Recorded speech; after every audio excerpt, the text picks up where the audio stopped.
திருப்பிக் கொள்ளுங்க. ரோமர் 2:7. ரோமர் புத்தகம். சோர்ந்து போகாமல் நற்கிரியை செய்து மகிமையும் கனத்தையும் அழியாமையும் தேடுகிறவர்களுக்கு நித்திய ஜீவனை அளிப்பார். ஹல்லேலூயா. எல்லாரும் சேர்ந்து படிங்க. சோர்ந்து போகாமல் நற்கிரியைகளை நல்லவைகளை செய்து மகிமையும் கனத்தையும் அழியாமையும் தேடுகிறவர்களுக்கு நித்திய நாட்களுக்கு ஜீவனை தேவன் அளிப்பார். உயிரோடு இருக்கணும்னா நல்லதை செய்யணும். நல்லது செய்யக்கு 5 பைசா இல்லைனாலும் 2 பைசா இருக்கும் இல்லையா, அந்த 2 பைசாக்கு நல்லதை செய்யணும். இல்லைங்கி அடுத்த செகண்டு போட்டு தள்ளிடுவாங்க.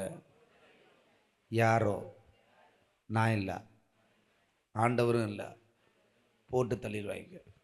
எப்படி? நான் சொல்லங்க, பைபிள் சொல்லுது.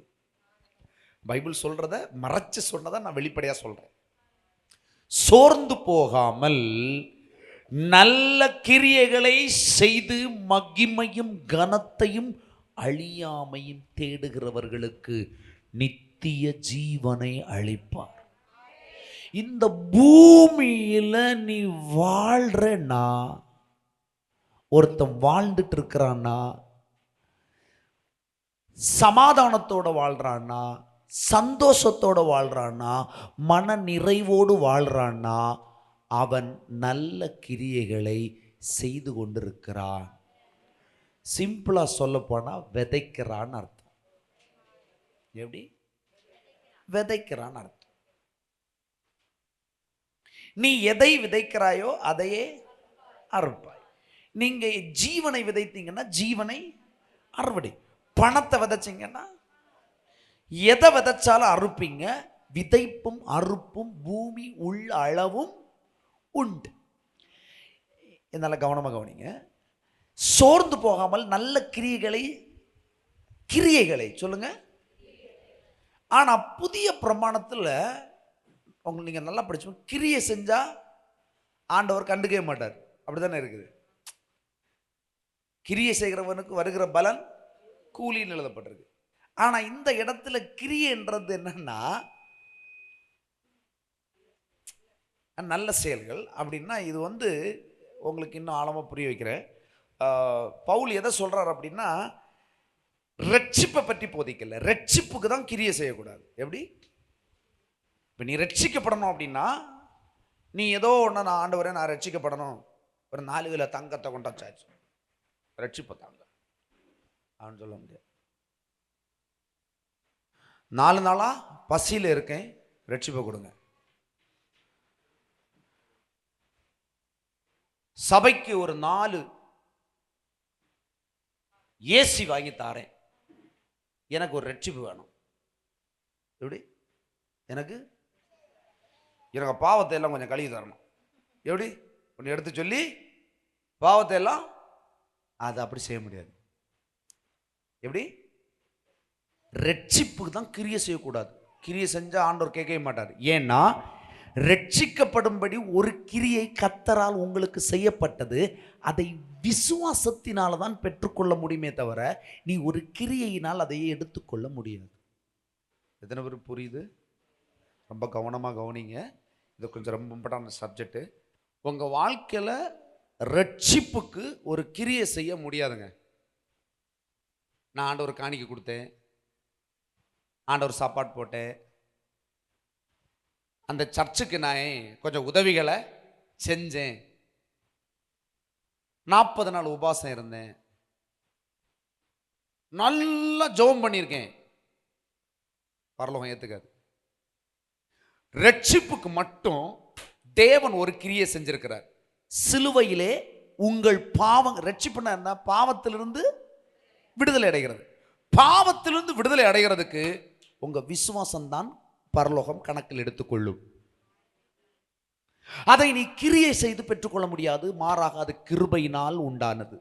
அது தேவன் கொடுத்த தயவு. கிஃப்டை விலை கொடுத்து வாங்க முடியாது. பைபிள் சொல்றது தட் இஸ் கிஃப்ட்.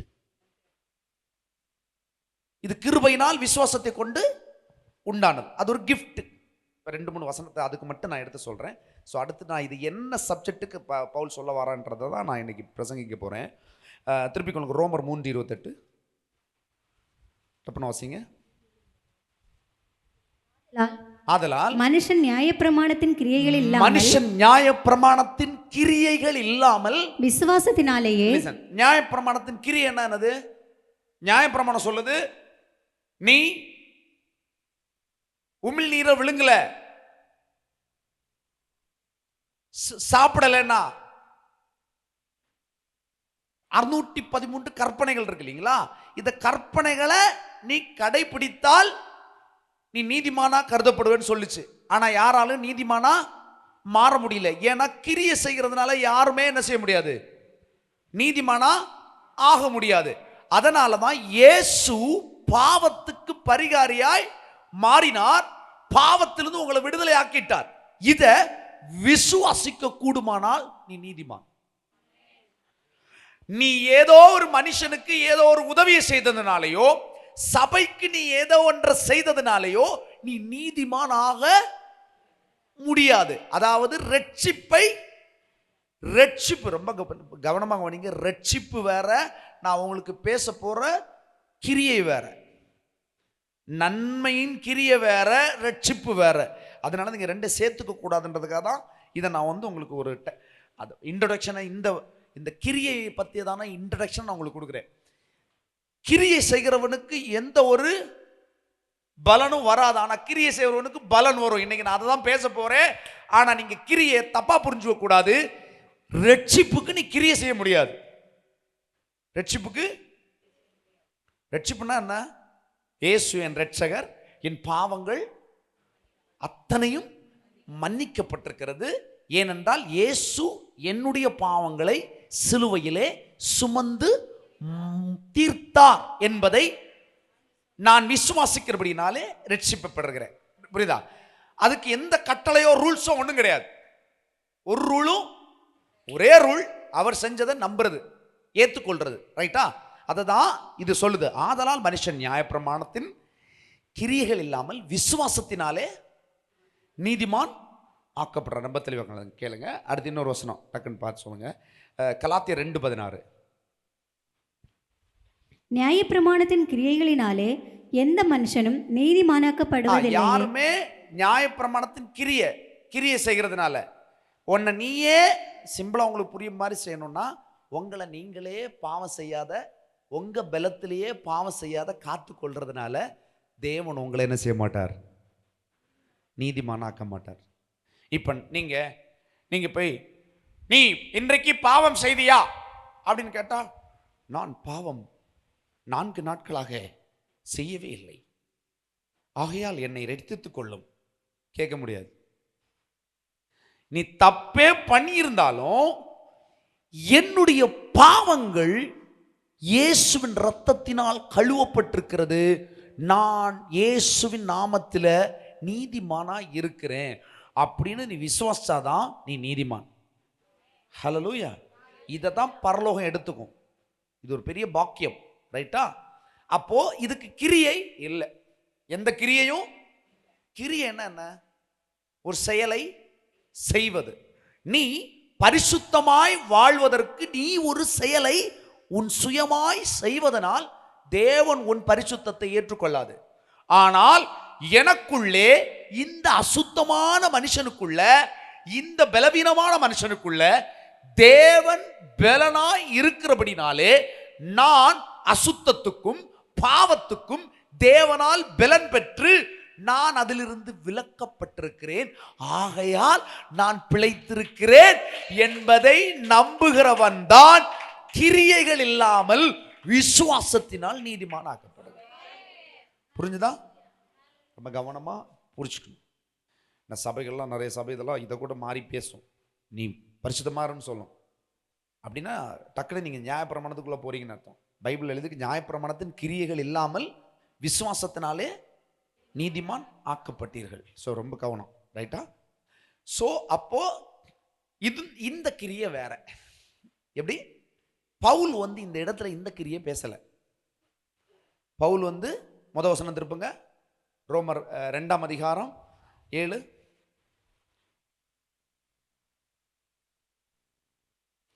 சோர்ந்து போகாமல் நல்ல கிரியைகளை செய்யுங்க, அதனால மகிமையும் கனத்தையும் அழியாமையும் தேடுகிறவர்களுக்கு நித்திய நாட்களுக்கு ஜீவன் உண்டு. உங்களுக்கு நித்திய நாட்களுக்கு ஜீவன் வேணுமா? வேணும் தானே? எவ்வளோ நாள் உயிரோடு இருக்கணும்? போகிற வரைக்கும் போட்டு. அப்படியா? போகிற வரைக்கும் போட்டு இன்னைக்கு அடக்காராதெல்லாம். அல்லேலூயா, ஹல்லேலூயா. கத்தர் அழைச்சா போறேன், அது வரைக்கும் இங்கே தான் இருப்போம், மீசையை முறுக்கிக்கிட்டு. அல்லேலூயா, ஸ்ட்ராங்கா கெத்தா இல்லையா? அப்போ இங்க தேவன் பவுல், இது பவுல் எழுதினது. பவுல் இங்க எதை சொல்றாரு அப்படின்னா, நியாயம், அதாவது நியாயம், அந்த ரட்சிப்புக்கான கிரியையே பேசல, ஆனா ஒரு கிரியே பேசுறாரு. என்னதான் இருக்கும்? என்னவா இருக்கும்? நல்லதை செஞ்சீங்கன்னா க்ளோரி, பேரு என்னைக்குமே அழிய மாட்டீங்க அப்படின்னு பைபிள் சொல்லுது. நல்லது செஞ்சீங்கன்னா, நல்லது செய்யறதுக்கு வேணுமே, நீங்களாம் நல்லது செய்ய முடியாது தானே? சரி, உங்களுக்கு நல்லது செய்யறதுக்கு தேவன் ஏதாவது கொடுத்துருக்காரா? கொடுத்ததுலேருந்து வேற உங்கள்கிட்ட இருந்து ஒன்றும் வேண்டாம். ஆண்டவருக்கு, ஆண்டவர் தந்திருக்கிறாரா? தந்ததை நீங்க என்ன செய்யணும்? நல்லது செய்யறதுக்கு பயன்படுத்தணும். ஏன்னா நற்கிரியைகள் செய்வதற்கு நீங்கள் கிறிஸ்து இயேசுவினால் பிரிக்கப்பட்டிருக்கிறீங்க. நீங்க அவரால் என்ன செய்யறீங்க? நற்கிரியை செய்யறதுக்கு தான் உங்களை ஆண்டவர் பிரிச்சு எடுத்திருக்கிறார். என்னதுக்கு? கக்குமடியில வச்சிருக்கிறதுக்கு இல்லை. அல்லேலூயா. இது அங்கே இருக்கட்டும், அடுத்து யாருமே தொட முடியாது, ஒரே நாத்தம். ஹல்லேலூயா. ஏன் நான் கக்க முடியும்னு சொன்னேன்?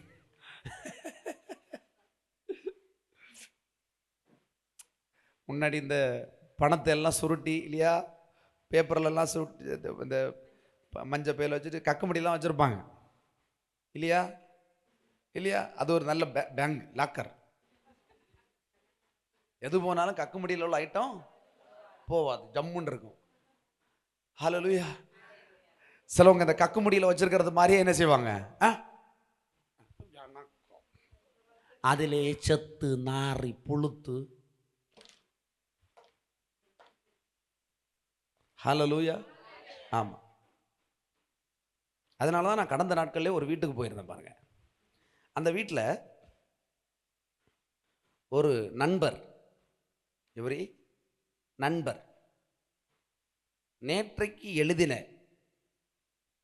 நேற்றைக்கு எக்ஸாம் எழுதியிருக்காரு. எப்படி? நேற்றைக்கு எக்ஸாம் எழுதிட்டு இன்னைக்கு காலையில் அந்த புத்தகத்தை வித்துட்டாரு. ஏன்னா அழுக்காயிரப்படாது. ரீசன் என்னது? அழுக்காயிரப்படாது, வேஸ்டா போயிடும் பாஸ்டர். நல்ல சிந்தனை தானே? ஏன் இங்க யாரோ இருக்கிற மாதிரி பாக்குறீங்க நீங்க?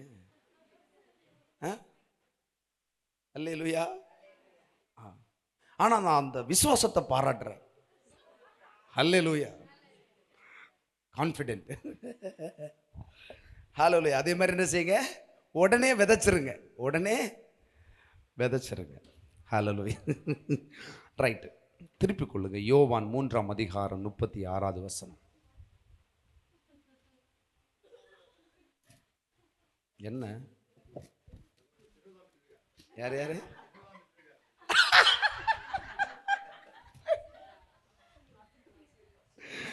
சினுவை அப்படி வித்துருக்கானா? நான் சினுவை பார்க்கல, நான் வேற ஒரு பிரதரை பார்த்தேன். சினு கான்ஃபிடென்ட். நீ வித்தன்னா அது கான்ஃபிடென்ட், அவ்வளோதான். ஏங்க நேற்றைக்கு எழுதுகிற எக்ஸாமுக்கு இன்னைக்கு புக்கை வித்தான்னா அதுக்கு அர்த்தம் என்ன? விசுவாசம் தானே. விதைத்தவர்கள் அறுவடை செய்வார்கள். அல்லேலூயா. ஆ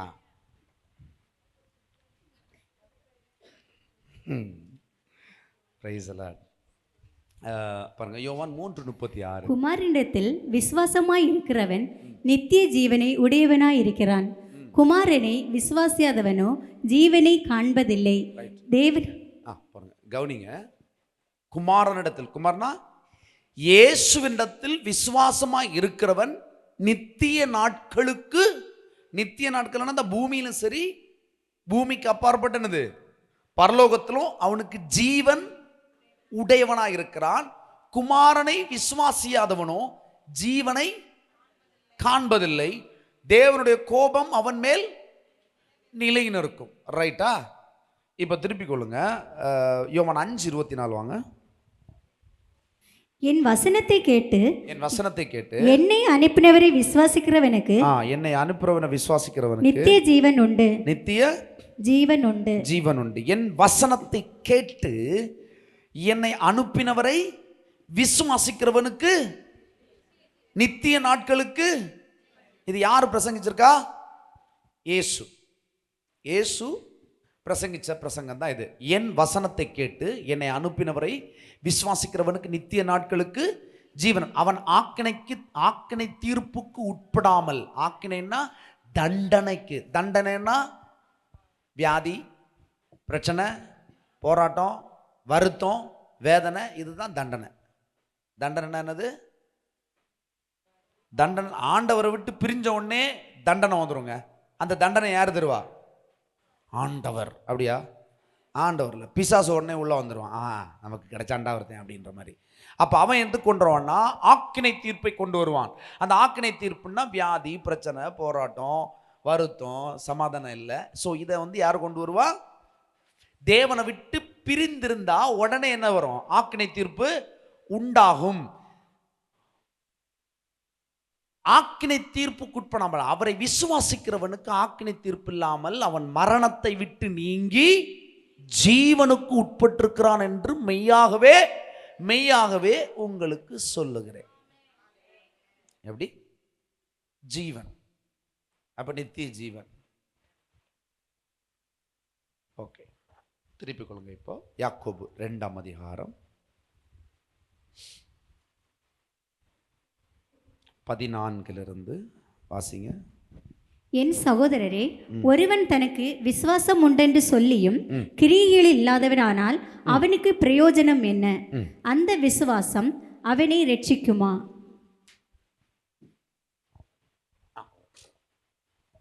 நான் முதல்ல சொன்னவங்களுக்கு பவுல் எந்த கிரியை பேசுறாருன்னா ரட்சிப்புக்கான கிரியை பேசல. ரட்சிப்புக்கு கிரியை கிடையாது, நம்ம படித்தோம். ரட்சிப்படைவதற்கு விசுவாசம் தான். இயேசு கிறிஸ்து நமக்காய் மரித்திருக்கிறார், நம் பாவங்களை சுமந்திருக்கிறார், அதை விசுவாசிக்கிறதுனால ரட்சிப்புன்னு சொன்னேன். ஆனால் இங்கே ஒரு கிரியை பேசப்பட்டிருக்கு பாருங்க. என் சகோதரரே, ஒருவன் தனக்கு விசுவாசம் உண்டென்று சொல்லியும் கிரியைகள் இல்லாதவனானால் அவனுக்கு பிரயோஜனம் என்ன? அந்த விசுவாசம் அவனை ரட்சிக்குமா? ஒரு சகோதரனாவது சகோதரியாவது வஸ்திரம் இல்லாமலும் அனுதின ஆகாரம் இல்லாமலும் இருக்கும்போது உங்களில் ஒருவன் அவர்களை நோக்கி, நீங்கள் சமாதானத்தோடே போங்கள், குளிர் காய்ந்து பசியாருங்கள் என்று சொல்லியும் சரீரத்துக்கு வேண்டியவைகளை அவர்களுக்கு கொடாவிட்டால் பிரயோஜனம் என்ன? அப்படியே விசுவாசம் கிரியைகள் இல்லாதிருந்தால் தன்னிலே தான் செத்ததாய் இருக்கும். ஒருவன் உனக்கு விசுவாசம் உண்டு, எனக்கு கிரியைகளும் உண்டு, கிரியைகள் இல்லாமல் உன் விசுவாசத்தை எனக்கு காண்பி, நான் என் விசுவாசத்தை என் கிரியைகளினாலே உனக்கு காண்பிப்பேன் என்பானே. தேவன் ஒருவர் உண்டென்று விசுவாசிக்கிறாய், அப்படி செய்கிறது நல்லதுதான். பிசாசுகளும் விசுவாசித்து நடங்குகின்றன. எத்தனை புரிஞ்சா? சரி, கொஞ்சம் ஆழமா பார்க்கலாம்.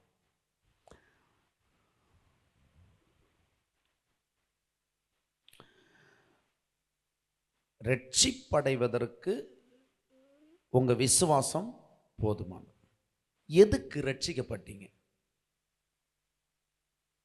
எத்தனை பேர் ரட்சிக்கப்பட்டவங்க இருக்கீங்க? ஆண்டவரை இயேசு கிறிஸ்து மெய்யா என்ன தேவன் என்று எதுக்கு ரட்சிக்கப்பட்டீங்க?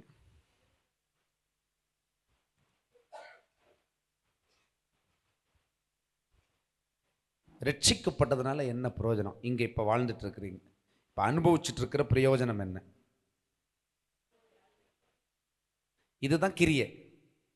இப்போ நீங்கள் ரட்சிக்கப்பட்டீங்க, இயேசு உங்களோட வாழ்ந்துட்டு இருக்கிறாரு, அதனால் உங்களுக்கு என்ன பயம்? ஆ ஆ குணங்கள், வியாதி இல்லாமல் வாழ்கிறீங்க. ம் ஆ சமாதானம். ம் சரி, பாதுகாப்பு சூப்பர். வேற நித்திய ஜீவன் சூப்பர். முக்கியமான ஒரு ஐட்டத்தை பேசவே இல்லையே.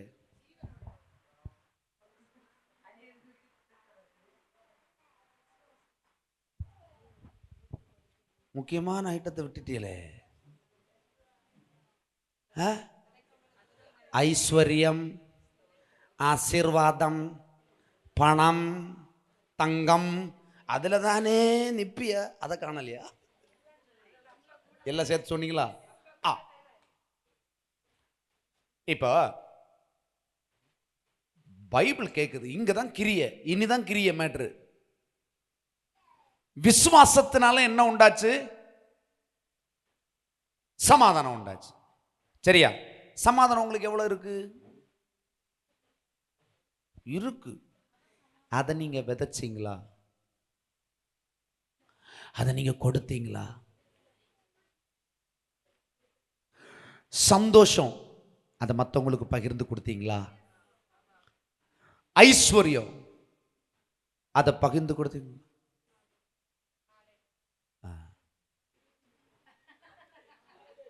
அதுல தான் கொஞ்சம் டவுட்டு. இந்த சந்தோஷம் சமாதானம் எல்லாம் அவங்களுக்கு ஒரு பெரிய மேட்டரே இல்லை. ஆனா கக்கு முடியில வச்சிருக்க ஐட்டம் இருக்கு பாருங்க,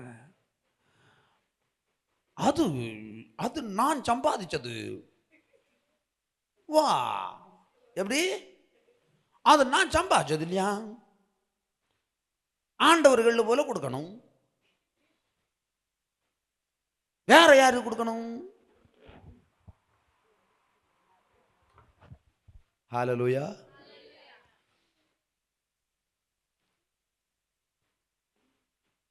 விசுவாசம், கிரியைகள் இல்லாத விசுவாசம் செத்தது.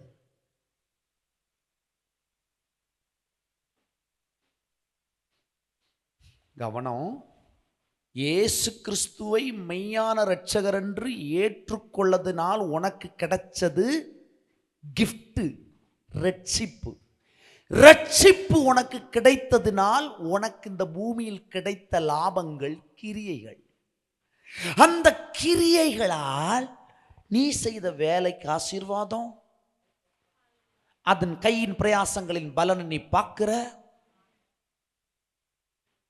நீ செய்த வேலையினால உனக்கு நல்ல சட்ட துணி இருக்கு, உனக்கு நல்ல பைக் இருக்கு, நல்ல கார் இருக்கு, நல்ல வீடு இருக்கு. இது எல்லாமே இருக்கு. இருக்குதானே? அது அப்படித்தானே இருக்கு. அது அப்படியே இருக்கிறதுனால தான் அப்படியே இருக்கு. எப்படி? அது அப்படியே இருக்கிறதுனால அப்படியே இருக்கு. வீடு எப்படி பெருக்கிறதுன்னு, எத்தனை ஸ்கொயர் ஃபீட்டு? ஆண்டனி பிரதர், உங்க வீடு எத்தனை ஸ்கொயர் ஃபீட் பெருக்கணும்? 1500, 1800 இன்று டபுள்.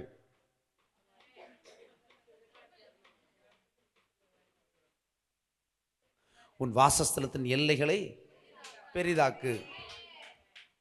ஏசாயா 54 சொல்லப்பட்டிருக்கு. நீ பெரிதாக்குனாதான் பெரிதாகும். அது விசுவாசத்தினால தான் பெரிதாகும். கரெக்டு தான். உனக்கு ஒரு 2 வீடு இருக்குது, ஒரு வீடு யாரு கொடுக்கணும்?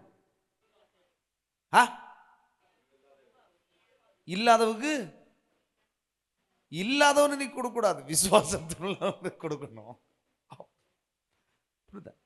புரியலையா?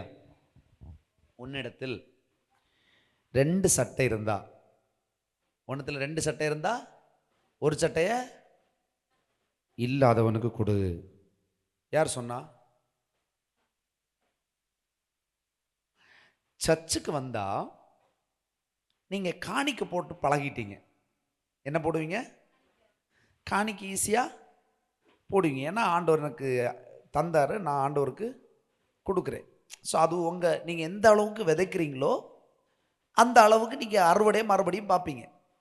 சஞ்சியில் விதைச்சா சஞ்சியில் கிடைக்கும், சாக்கில் விதைச்சா சாக்கில் கிடைக்கும். சிறுக விதைக்கிறவன் சிறுக அறுப்பான், பெருக விதைக்கிறவன் பெருக அறுப்பான். ஆனால் உங்கள் எல்லாவற்றிலும் தேவன் உங்களிடத்திலிருந்து எதிர்பார்க்கிறார்.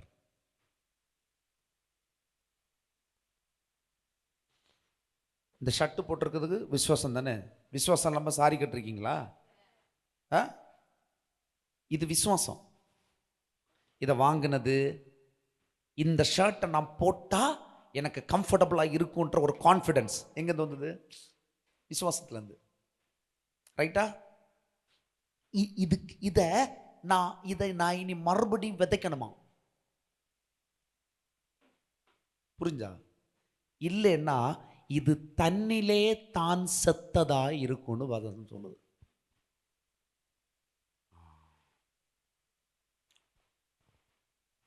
இப்போ ஒரு ஆள்கிட்ட நீங்க கேட்டா, நம்ம கிறிஸ்தவர்கள்ட்ட கேட்டா, சிஸ்டர் நீங்க விசுவாசிங்க. ஓமா சிஸ்டர் விசுவாசிக்கிறோம். நீங்க பயப்படுற மாதிரி சொல்லுவாங்க விசுவாசம். ஆனா கிரிய வராது. எப்படி? அதாவது ரிசல்ட் வராது. புரியுதா உங்களுக்கு? அப்ப என்ன செய்யணும்னா அதை விதைக்கணும்.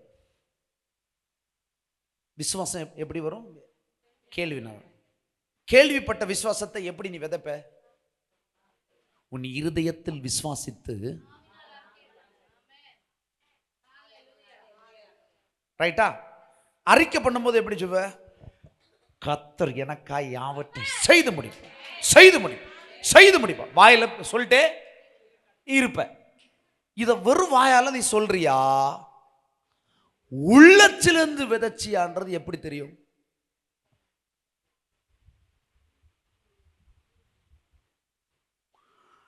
வெறும் வாயால நீ விதைச்சா அது அறுவடை ஆகாது. உள்ளத்திலிருந்து விதைச்சா நிச்சயமா அறுவடையாகும். உள்ளத்திலிருந்து விதைக்கிற விதைக்கு தேவன் சரியா கவனம் செலுத்தி அதை அறுவடை செய்ய வைப்பார். சிஸ்டர், பிரதர், உங்க வாழ்க்கையில நீங்க எதை விதைக்கிறீங்களோ அதைத்தான் அறுப்பீங்க. ஆனா நம்ம எல்லாருக்கும் ஒன்ன நினைச்சிட்டு இருக்கிறோம், நான் ரைட் ஃபெய்த்தில் நிக்கிறேன். எப்படி? நான் சரியான விசுவாசியா நிற்கிறேன், ஆனால் கர்த்தர் தான் ஒன்றும் செய்யவில்லை. என்னைக்கு செய்யாருன்னு பார்ப்போம். செய்யாமலா போவாரு?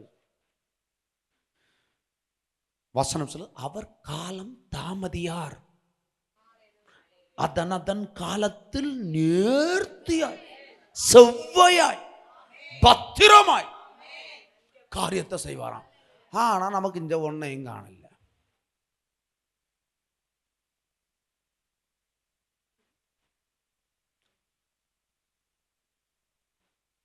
ஹல்லேலூயா. ஆனா பாக்கெட்ல கையை விடுவோம் மட்டும் இப்படி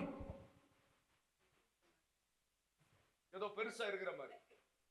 ஆனா கொஞ்ச நாள் கழிஞ்ச பிறகு தெரியும் உள்ள ஃபீட்டே இல்ல, விசுவாசமே.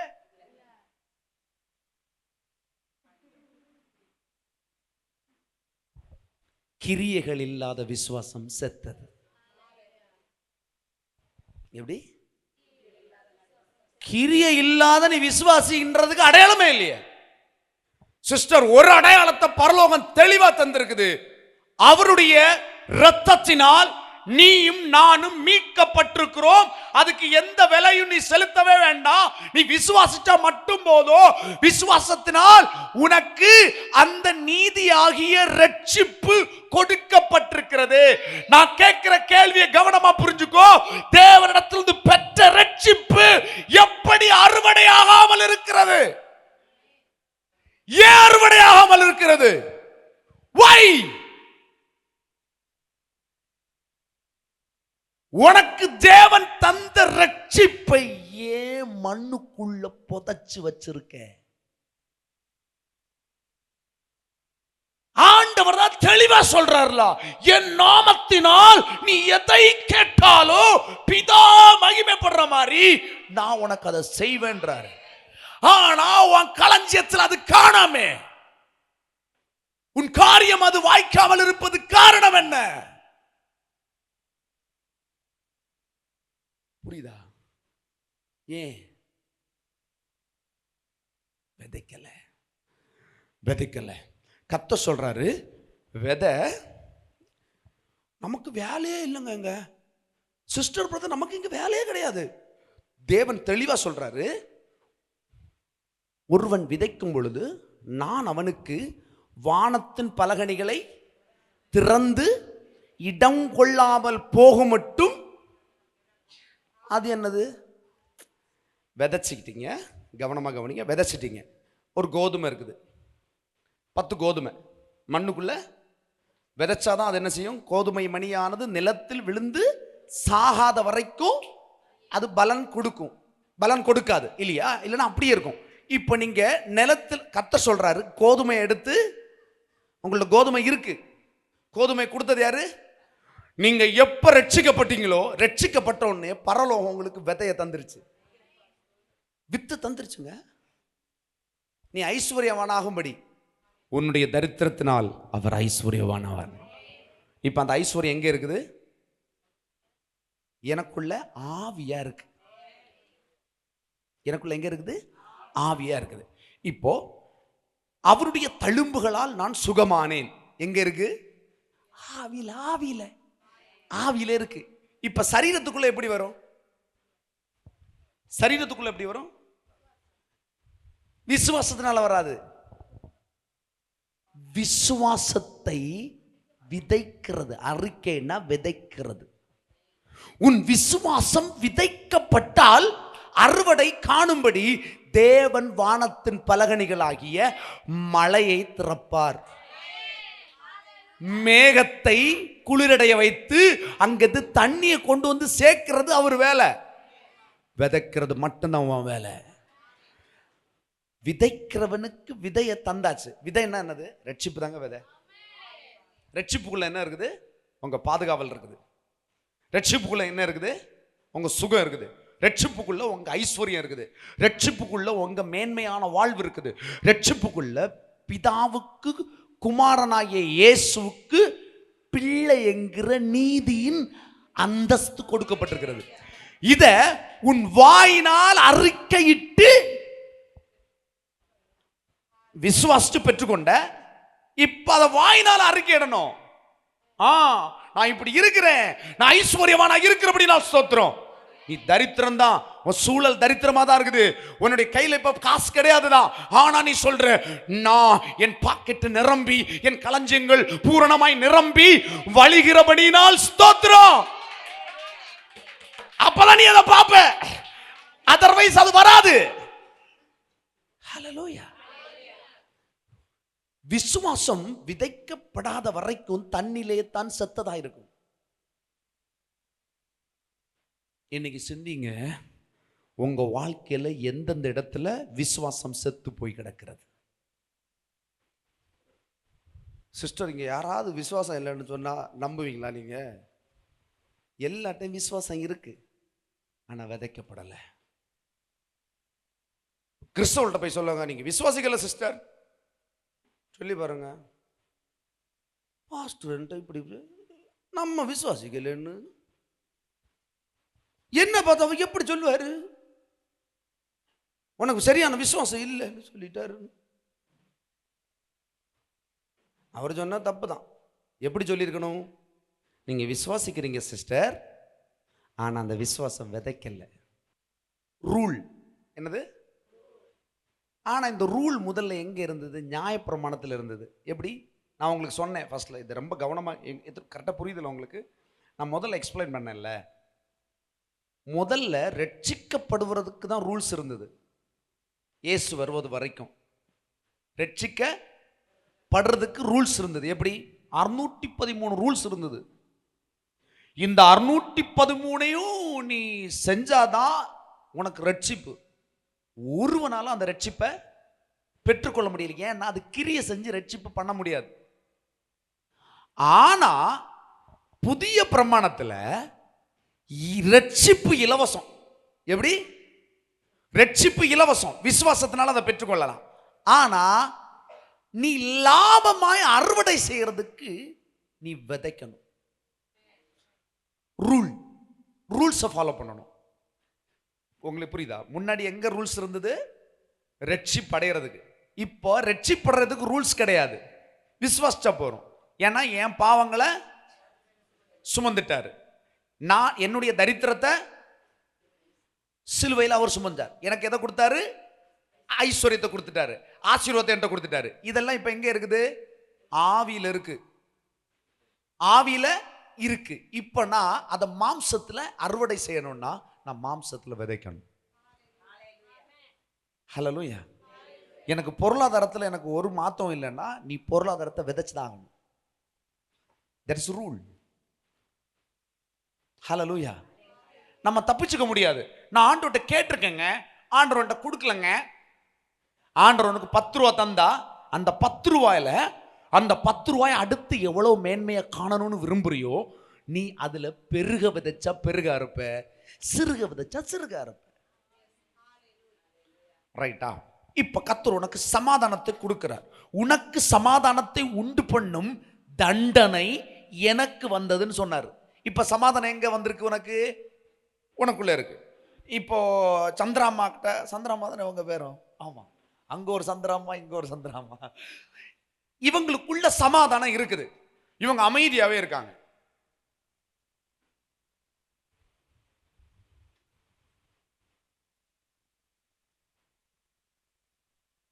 இவங்களுக்குள்ள சமாதானம் இருக்கிறது யாருக்கு தெரியும்?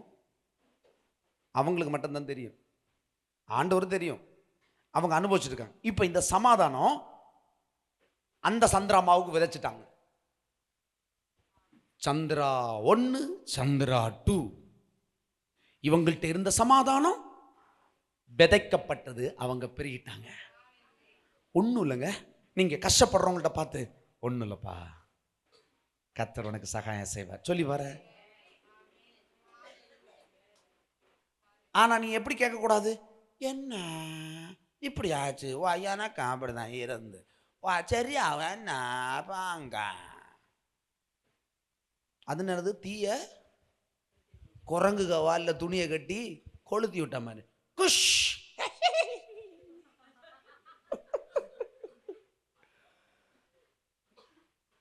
புரியுதா? குரங்கு என்ன செய்யும்? கோண வாக்கில் ஓடும், எல்லாரையும் எரிச்சு தரணும்.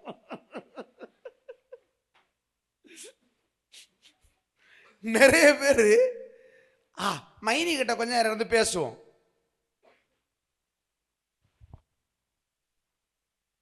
காரியமா ஞானமா தெளிவா இருந்து உனக்கிட்ட இருக்கிற விசுவாசத்தை அதே மாதிரி ரொம்ப கவனம்.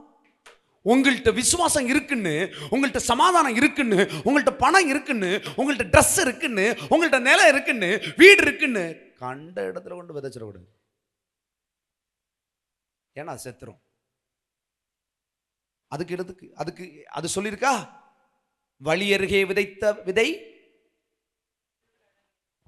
முள்ளில் விதைத்த விதை, கற்பாறையின் மேல் விதைத்த விதை, அது பலன் கொடுக்க நல்ல நிலத்தில் விதைக்கப்பட்ட ஒவ்வொரு விதையும் 1, 30, 60, 100.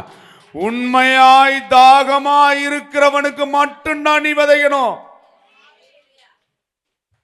எந்த இடத்துல அபிஷியலா காலியா இருக்குதோ தேவன் உன்னை எங்க விதைக்க சொல்றாரோ அங்கதான் விதைக்கணும்.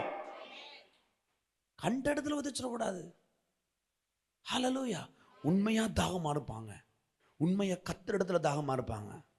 சிலவங்க தாகமா இருப்பாங்க,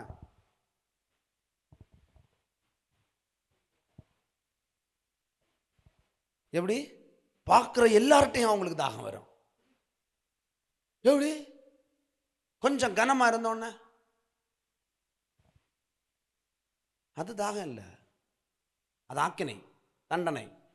ஹல்லேலூயா. அது இல்லை, கர்த்தர் மேல் தாகமா இருக்கிறவன். ஹல்லேலூயா.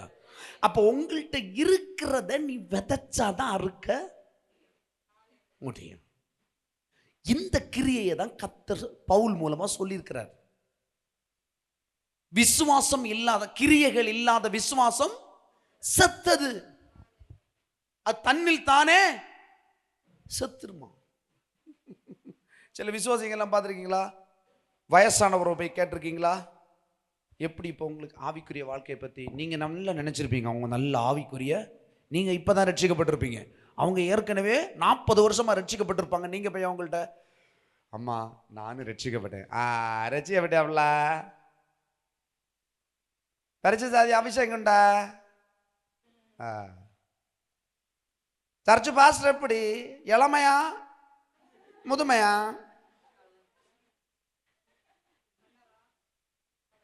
ஆளு கொஞ்சம் ஆளுந்த ரவுண்டா? இப்படி கேட்டாலே அது மண்ணுன்னு அர்த்தம். பே எப்படி பே, அது பேர் விசுவாசி. ஹல்லேலூயா. ஆனா அதே வாய் சொல்லும் ரட்சிக்கப்படலைன்னா செத்து போவேன், ரட்சிக்கப்படு அப்படி பேசும். ரட்சிக்கப்பட்டோன்னு பொறாம வந்துடும். நீ ரட்சிக்கப்பட்டன்னு சொன்னா, செல்லசாமி அப்ப ரட்சிக்கப்பட்டிருக்க, நமக்கு ஒண்ணு கிடக்குது, இயேசுவே என்ன ரட்சிக்கப்படும்.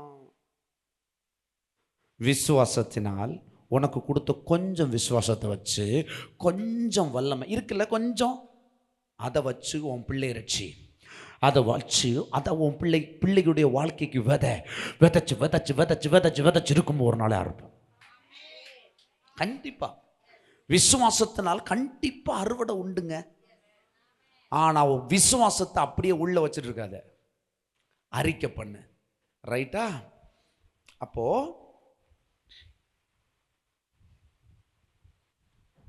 திருப்பி கொள்ளுங்க, லூக்கா 8:15. நல்ல நிலத்தில் விதைக்கப்பட்டவர்கள் வசனத்தை கேட்டு அதை உண்மையும் நன்மையுமான இருதயத்திலே காத்து பொறுமையுடனே பலன் கொடுக்கிறவர்களாய் இருக்கிறார்கள். நல்ல நிலத்தில் விதைக்கப்பட்டவர்கள். நீங்க எல்லாம் எந்த நிலத்தில் விதைக்கப்பட்டீங்க? நல்ல நிலத்தில் விதைக்கப்பட்டவர்கள் வசனத்தை கேட்டு. நம்ம சபையில வசனத்தை கேட்குறாங்களா? வசனத்தை கேட்குறவங்க எங்க இருக்கிறாங்க? நல்ல நிலத்தில் விதைக்கப்பட்டிருக்கிறார்கள். வசனத்தை கேட்காம வசனத்தை பத்தி பேசாதவங்க வசனத்தை பத்தி கேட்கலன்னு அர்த்தம்.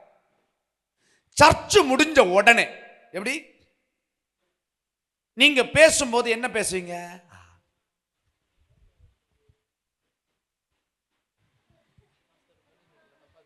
நல்லா இருக்கு, எங்க அந்த இடத்த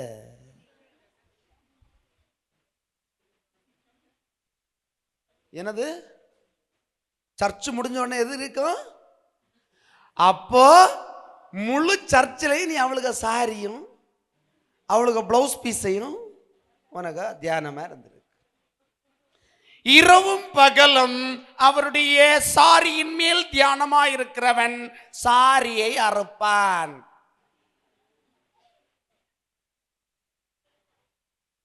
பிளவுஸின் மேல் வாஞ்சியா இருக்கிறவன் பிளவுஸ் தைக்கப்படுவான். பிளவுஸ் போட மாட்டான், அவனை பிளவுஸ் ஆக்குவாங்க. அவனை அடுத்து நெஞ்சு பஞ்சாய்க்கு அவன் தான் அடுத்த ஆள். பஞ்சாய் வரும். அப்படி புரிஞ்சா? பல விசுவாசி இப்படிதான் பஞ்சாய் போடுறது. எப்படி? சபை முடிஞ்ச உடனே வயலட்டக்கா எப்படி இருந்தில்ல அந்த வார்த்தை,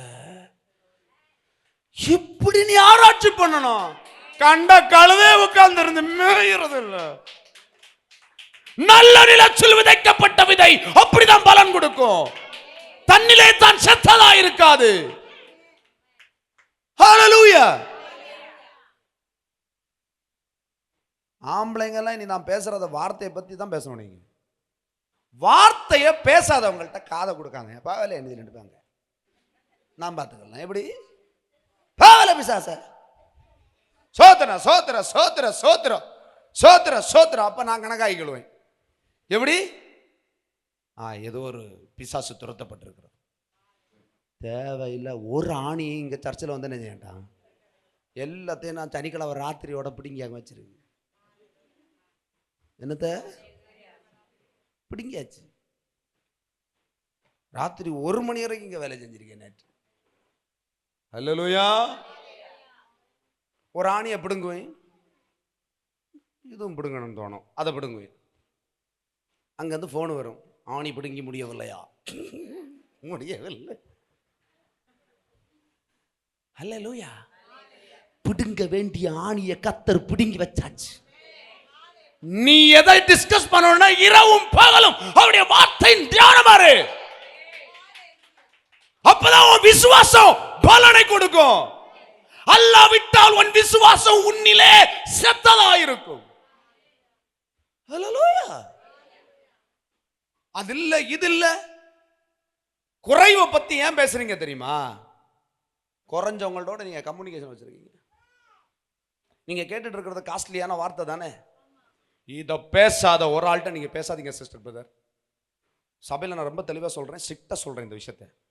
வசனத்தை பேசாம, சமாதானத்தை கூறாம, சாட்சிகளோடு வசனத்தை தேவனை உயர்த்தாத எந்த சம்பாஷணையும் உங்களுக்குள் வேண்டாம் என்று நான் கருதுகிறேன், விசுவாசிக்கிறேன், விரும்புகிறேன்.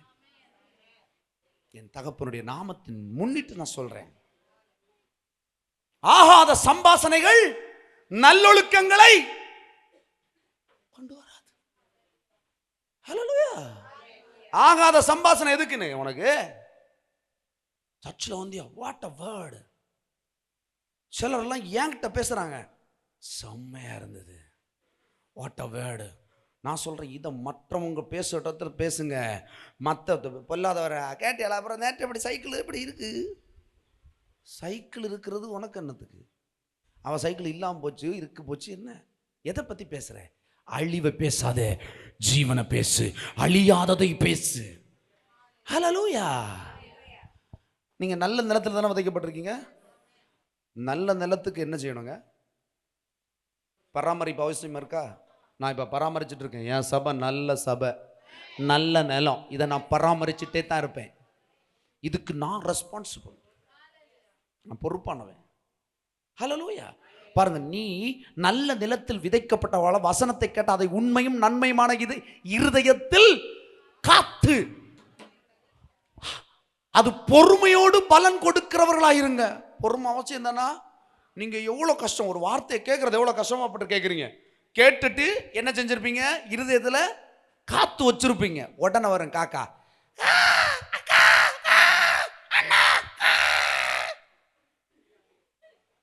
காக்கா பறித்து கொண்டு போன போல போகுமா? வேறங்க அண்ணா இன்னும் சூப்பரா இருந்தில்லையா ஆண்டோட, அதங்க கிடக்கட்டு. அப்புறம் நேற்று மாப்பிள்ளை அப்புறம் என்னாச்சு?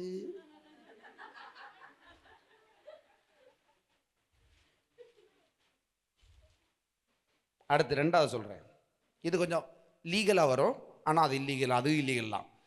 அப்புறம் உங்களுக்கு கிளாஸ் இப்ப நல்லா இருக்கா? பிள்ளைங்களாம் நல்ல வசனம் சொல்றாங்களா?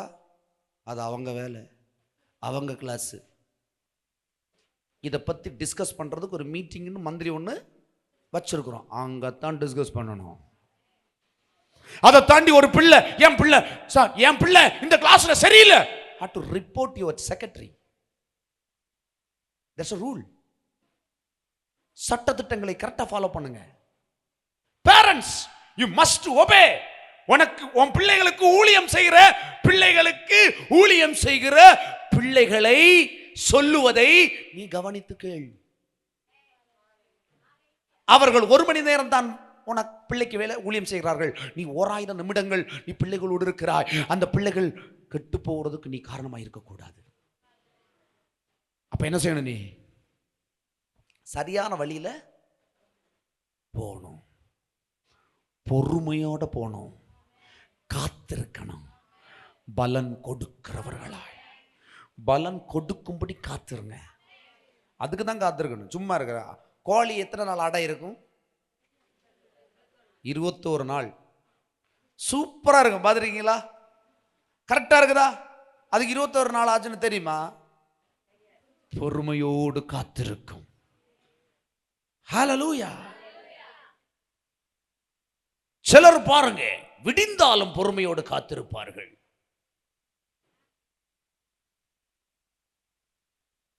விடிந்ததே தெரியாமல் தூங்குவார்கள். பொறுமையோட காத்து பலன் கொடுக்கிறவர்களாய் இருங்க. அடுத்த வசனம் பாருங்க, ரோமர் 2:10. முன்பு யூதரிலும் பின்பு கிரேக்கரிலும் எவன் நன்மை செய்கிறானோ அவனுக்கு மகிமையும் கனமும் சமாதானமும் உண்டாகும். ஏய், யூதனா இருந்தாலும் சரி, முன்னாடி யூதனா இருந்தாலும் சரி, இப்ப கிரேக்கனா இருந்தாலும் சரி, நன்மை செய்கிறவனுக்கு நன்மை செய்கிறவனோ எப்படிங்க? நீங்க நன்மை செய்கிறவர்கள், நன்மை செய்யும்படி நற்கிரைகள் செய்யும்படி தான் கர்த்தர் உங்களை விசேஷமாய் பிரித்து எடுத்திருக்கிறார் அல்லவா? நீங்கள் நன்மை செய்கிறவன், அவனுக்கு மகிமையும் கனமும் சமாதானம் உண்டாகும். நீங்க நல்லது செய்யுங்க, சபைக்கு நல்லது செய்யணும் யோசிங்க, சண்டே சாஸ்திரம் நல்லது செய்யணும் நினைங்க, எல்லாத்துக்கும் நல்லது செய்யணும் செய்யணும் செய்யணும் நினைக்கிறீங்கன்னா நீங்க ரட்சிக்கப்பட்டிருக்கீங்கன்னு அர்த்தம். ரட்சிக்கப்பட்டதனுடைய விளைவு, விளைச்சல் அதுதான். அதை நீங்க செய்ய செய்ய உங்களுக்கு என்ன உண்டாகுமா? மகிமை, குளோரி, பேர், புகழ், சமாதானம். இதை தானே ஒவ்வொருத்தனை அலைஞ்சு திரிய. ஒவ்வொரு உலகத்தில் எதுக்கு அலையிறான்? என்ன எல்லாரும் பாராட்டணும், உயர்ந்த இடத்துல இருக்கணும், சந்தோஷமா இருக்கணும். இதை தானே விலை கொடுத்து வாங்க பார்க்குறான். விலை கொடுத்து வாங்க முடியுமா? மகிமை, கனம் இதெல்லாம் விலை கொடுத்து வாங்க முடியும். கொஞ்ச நேரம் தான் நிற்கும். சமாதானம் கொஞ்ச நேரத்துக்கு விலை கொடுத்து வாங்க முடியும் இல்லையா? கோட்டர் எவ்வளோ நேரம் நிற்கும்? கொஞ்ச நேரம் இருக்கும். அடுத்த நினைச்சையும் குப்பரை விளைக்கும், அடுத்த நினைச்சையும் பணத்தை விளை வைக்கும், அடுத்த நினைச்சையும் குடும்பத்தை விளை வைக்கும், அடுத்த நினைச்சம் வாழ்க்கை. ரைட்டா? நன்மை செய்கிறவனுக்கோ மகிமையும் கனமும் சமாதானமும் உண்டாகும். நன்மை செய்யாதவனுக்கு இதெல்லாம் வராது. திருப்பிக் கொள்ளுங்க. 1 கொரிந்தியர் 15:58. கடினமாக இருக்கும். எனக்கு பிரியமான சகோதரரே, பவுல் கொரிந்திய சபைக்கு எழுதியிருக்கார் கடைசியா பாருங்க. ஆகையால் எனக்கு பிரியமான சகோதரரே, கர்த்தருக்குள் நீங்கள் படுகிற பிரயாசம் விருதாவா வீணா போகாதென்று அறிந்து, நீங்கள் ஊழியம் செய்கிற பிள்ளைங்களே, இல்லை நீங்கள் வேலை செய்கிற பிள்ளைங்களே, கர்த்தருடைய ராஜ்ய தேவன் உங்களுக்கு தந்த ரட்சிப்பினால நீங்கள் மற்றவங்களுக்கு அந்த ரட்சிப்பை கொடுக்க பிரயாசப்படுற பிள்ளைகளே, நீங்கள் அனுபவிக்கிற நன்மைகளை மற்றவங்களுக்கு பகிர்ந்து கொடுக்கணும். சில உதவிகளை எல்லாம் நீங்கள் ஆண்டுடைய நாமத்தை முன்னிட்டு செய்கிறீங்க தானே இல்லையா? செய்கிறீங்களா இல்லையா?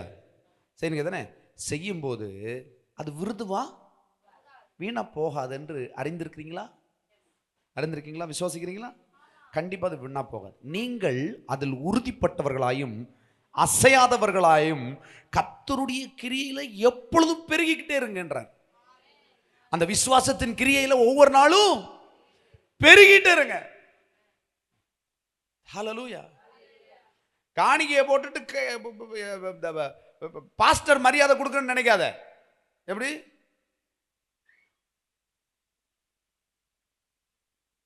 ஹலோ ஹலோ, இருக்கீங்களா? இருக்கீங்க தானே? காணிக்கையை விதைச்சிட்டோமா, பாஸ்டர்கிட்ட போய் என்ன செய்யாத, பாஸ்டர் என்ன மதிக்கணும்னு நினைக்காத. பாஸ்டரே உன்னை மதிக்காமல் போனாலும் கர்த்தர் உன்னை கனம் பண்ணுவார். ஏன்னா மகிமையும் கனமும் அவரால் தான் வரும், ஐஸ்வர்யமும் கனமும் கர்த்தரால தான் வரும். அதனால கர்த்தருடைய கிரியையில எப்பொழுதும் பெருகிட்டே இருங்க. விதைச்சு விதைச்சு கூட்டுங்க. ஹல்லேலூயா. விதைகள் கூடட்டும். நீ விதைச்சன்னா விதை வரும். நீ எதை விதைச்சு அது வரும். வந்தன்னா நீ என்ன செய், விதை. அதை நீ அதிகமாக விதைக்க விதைக்க அதிகமாக வந்துட்டே இருக்கும். அதில் பெருகிக்கிட்டே இரு. உனக்கு ரட்சிப்பினால் வந்த எல்லாவற்றையும் பெருகிட்டே இரு, பெருக்கிட்டே இரு, பெருக்கிட்டே இரு, பெருக்கிட்டே இரு. அடுத்த வசனம் கடைசியா கலாத்தியர் 6:9. நன்மை செய்கிறதில் சோர்ந்து போகாமல் இருப்போமாக, நாம் தளர்ந்து போகாதிருந்தால் ஏற்ற காலத்தில் அறுப்போம். நம்புறீங்களா? நன்மை செய்கிறதுல சோர்ந்தே போகாதீங்க. சோர்ந்து போயிட்டீங்கன்னு வச்சுக்கோங்க, அந்த இடத்துல சத்துரு ஏதோ ஒரு தந்திரமா ஒரு காரியத்தில் குறுக்கிட்டு இருக்கான்னு அர்த்தம். அதை உடனே தெளிவு பண்ணுங்க. நன்மை செய்கிறதில் சோர்ந்து போகாம இருக்கு. இது சாதாரண விஷயம்லாம் கிடையாது. வசனம் சொல்றதுனால சாதாரணமா, சிலருக்கு சாதாரணமா இருக்கலாம், சிலர் ஈஸியா இருக்கலாம், சிலருக்கு கொஞ்சம் கடினமாக தான் இருக்கும். ஆனால் வசனம் சொல்லுதுன்னா அதை தான் நம்ம செய்யணும். அதை செய்யக்கூடிய பலனை உங்களுக்கு நிச்சயமா தருவார். நீங்க எப்படி மற்ற காரியங்களுக்கு கிரியை செய்கிறீங்களோ அதே மாதிரி நீங்கள் விசுவாசத்தை பெற்றுக்கொள்கிறீங்க தானே. விசுவாசத்தை பெற்றுக்கொள்கிறீங்களா தானே. அந்த விசுவாசத்தை மறுபடியும் ஆண்டவருக்கு முன்னாடி கொண்டு போங்க. ஆண்டவரே, எனக்கு கர்த்தர் தந்த விசுவாசத்துக்கு நன்றி, இந்த விசுவாசத்தை இன்னும் பெருக்குங்க. நான் இந்த குறிப்பிட்ட காரியத்தை செய்ததுனால எனக்கு கொஞ்சம் தடுமாற்றம் வந்துருச்சு ஆண்டவரே. குறிப்பிட்ட காரியத்தை நான் செஞ்சதுனால எனக்கு ஒரு டிசப்பாயின்மெண்ட் வந்துருச்சு. நான் குறிப்பிட்ட இந்த ஆளுக்கு சில உதவிகளை பண்ணதுனால எனக்கு ஒரு டிசப்பாயின்மெண்ட் வந்துருச்சு. அதனால் எனக்கு ஏதோ ஒரு குறைவு வந்த மாதிரி இருக்குது. என்னை மறுபடியும் பலப்படுத்துங்க. எனக்கு அந்த விசுவாசத்தை மறுபடியும் எனக்கு கொடுங்க. எனக்குள்ள மறுபடியும் விதைங்க. நான் அதை அறுவடையாக காணும்படி, நான் அதை விதைக்கும்படி எனக்கு அந்த விதையை தாங்க. கேட்கணும். ஹல்லேலூயா. விதைக்கிறவனுக்கு விதைய கொடுப்பாராம். அப்போ உனக்கு விதைக்கும்படி நீ ஆசைப்படுறன்னா விதைய கேளு. சமாதானத்தை கேளு, சந்தோஷத்தை கேளு, ஐஸ்வர்யத்தை கேளு, நன்மைகளை கேளு. கேளு கேளு கேளு கேளு கேளு, விதைச்சிட்டே இரு. விதைக்க விதைக்க அறுவடையை காண்பீங்க. ஹல்லேலூயா. உங்க விசுவாசம் உங்களிலே செத்ததா இருக்கக்கூடாது. விசுவாசத்தின் பலனை நீங்கள் காணணும், அனுபவிக்கணும். அதற்கு தான் நீங்கள் அழைக்கப்பட்டிருக்கீங்க. அதுக்கு தான் நீங்கள் ரட்சிப்பை பெற்றிருக்கீங்க. ஹல்லேலூயா. எத்தனை பேருக்கு புரிஞ்சுது? ஹல்லேலூயா. யாரும் எழுந்திருக்கலாம்.